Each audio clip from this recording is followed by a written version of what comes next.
looks to work with police to address neighbors' concerns about crime. Man, you got to raise your goddamn children and shut that goddamn drug lab. You ain't shit.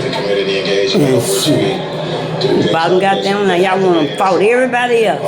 If a child is outside on top of cars shaking their ass, something is wrong at home. To interact and relax, but also support a changing system. I knew every step my child made until he left to go off to college, earned that full scholarship, black and poor, goddammit. Had one child and had my tooth tied, cut, and burned. Couldn't afford no more, me and my husband. Shit. I was talking to a woman today, 48 years old. 8 kids, 58 years old, 9 kids, and they ain't got now one of their damn kids. What's up with that?